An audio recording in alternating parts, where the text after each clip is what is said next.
जन गण मंगलदायक जय हे भारत भाग्य विधाता। पंजाब सिंध गुजरात मराठा द्राविड़ उत्कल बंग विंध्य हिमाचल यमुना गंगा उच्छल जलधि तरंग। तब शुभ नामे जागे तब शुभ आशीष मांगे गाहे जब ते गाथा। जन गण मंगलदायक जय हे भारत भाग्य विधाता। जय हे जय हे जय हे जय जय जय जय हे। भारत माता की जय भारत माता की भारत माता की। बाबा साहब अम्बेडकर बाबा साहब अम्बेडकर बाबा साहब अम्बेडकर। विश्राम। साथियों, अभी हमारे अध्यक्ष महोदय ने ध्वजारोहण किया है, उसके बाद सभी मिठाई लेकर के जाएंगे। और अब मैं इस मौके पर हमारे अध्यक्ष महोदय से निवेदन करूंगा कि आप आज इस स्वतंत्रता दिवस के अवसर पर अपनी बात रखें। आदरणीय अध्यक्ष महोदय। आज कोई खास बात नहीं।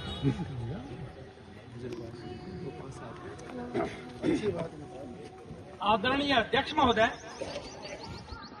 आज इस कार्यक्रम जो हम 80वां स्वतंत्रता दिवस मना रहे हैं, इस कार्यक्रम में आप सभी ये तुरंत नीचे आ गया मन कहीं तो मिला को नहीं मन सभी हम इस कार्यक्रम को मनाने के लिए एकत्रित हुए हैं। जैसा कि आपको विदित है, ये स्वतंत्रता दिवस हमें यूं ही नहीं मिला।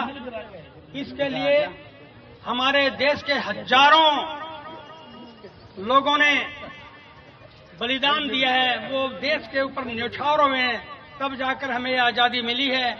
बाबा साहब जैसे लोगों ने कितने प्रयत्न किए, भगत सिंह, चंद्रशेखर आजाद, विस्मिल पटेल ने जाने कितने लोग जिनका अनगिनत है, उन लोगों ने जो हम जानते हैं, जिनको हम नहीं भी जानते, जो गुमनाम में हैं, ऐसे हजारों लोगों ने जब इसके ऊपर बलिदानियां दी हैं, तब जाकर हमें आजादी ये प्राप्त हुई है।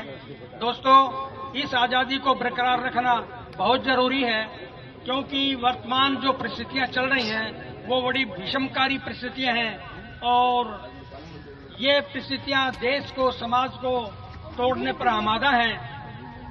और देश में मतलब क्या है कि हिंदू मुस्लिम ये इस तरह का देश में तोड़ फोड़ की कार्रवाइयां चल रही हैं।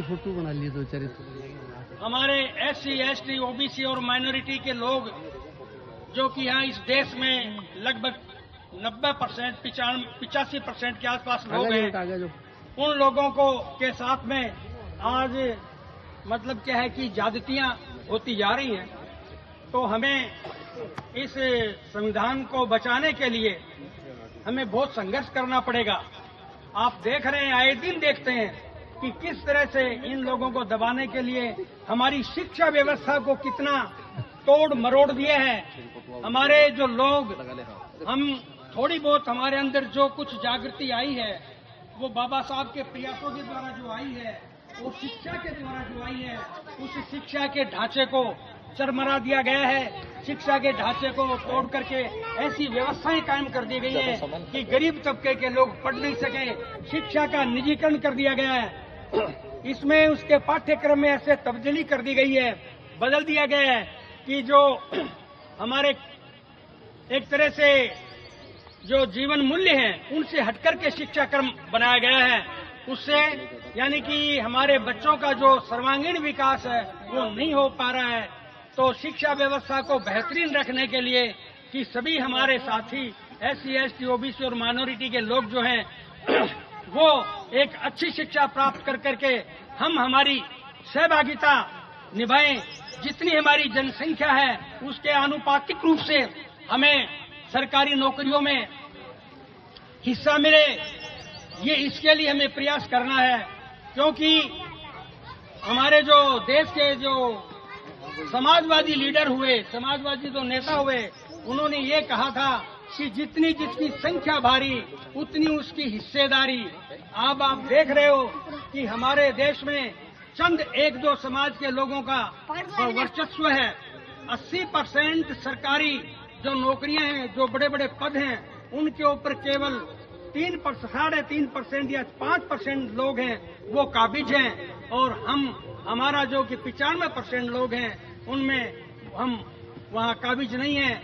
ये हमारी जो न्याय व्यवस्था है उसमें न के बराबर हमारे लोग हैं, इसलिए हम लोगों को न्याय नहीं मिल रहा है।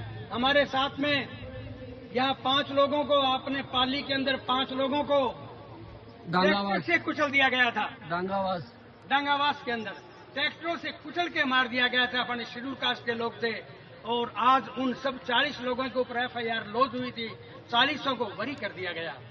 अब वो वहाँ के लोग कहते हैं, जज लोग भी कहते हैं कि ये बताओ कोई चंद्रलोक से आदमी आए थे कि उनको मारने के लिए, वो कैसे मरे, इन सबको कैसे आजाद कर दिया।